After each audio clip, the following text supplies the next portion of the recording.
4 o'clock, 2018 was a big year for the International Friendship Bell in Oak Ridge. The bell was relocated within A.K. Bissell Park and then suspended inside the Peace Pavilion, a unique structure designed to become a real gathering place to observe the bell. As part of the new Peace Pavilion, designers are also wanting to include places for reflection, so they decided to incorporate a special kind of garden that really everyone can enjoy. So joining us here in the studio to really share a fun way that so many people can get involved with this effort is Pat Postma, the co-chair of the Friendship Bell Citizens Advisory Committee. Pat, good to have you. Thank you. I'm delighted to be here. This is an incredible project. Tell us a little bit about this dry landscape garden that you guys are working on. All right. It's significant, of course, because it's Japanese, and we want the gardens around the Bell site to be both Tennessee gardens and Japanese gardens, centuries old in Japan.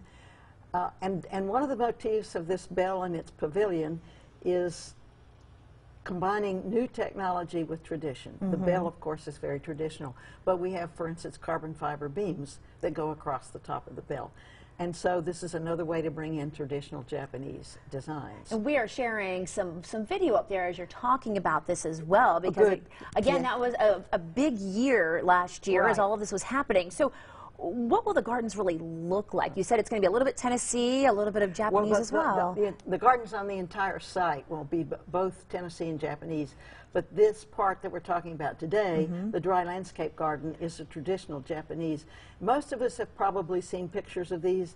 They're gardens, areas with great big rocks or boulders surrounded by very fine gravel, sometimes called sand gravel or sand, and the boulders represent mountains, and the gravel represents flowing water. And they are raked into very precise designs. And the rocks, for instance, are said to speak to each other. They're arranged in such a way that they might be a conversational grouping. The bell, and this, we'll have two of these actually. The first one will be a formal contemplation garden where you can sit and look at the designs and the rocks and see directly the bell. And then we'll have a bigger area in the back, which is a play and practice garden.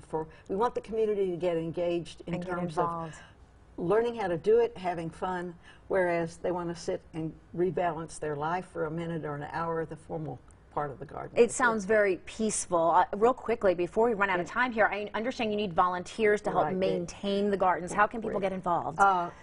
They might email hporder@comcast.net and let me know.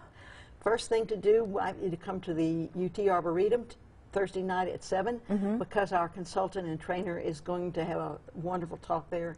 And then we're having 3 training sessions on Friday and Saturday. We'll have another one in 2 months. So if they will email that, hporder@comcast.net, and tell me they'd like to come, we'll let them come. Wonderful. Pat, what an incredible project for our community. Thank you so very much. I really appreciate the opportunity to talk about it. It is important. Glad to have you in. Thank you. Bo? Hi, thank you.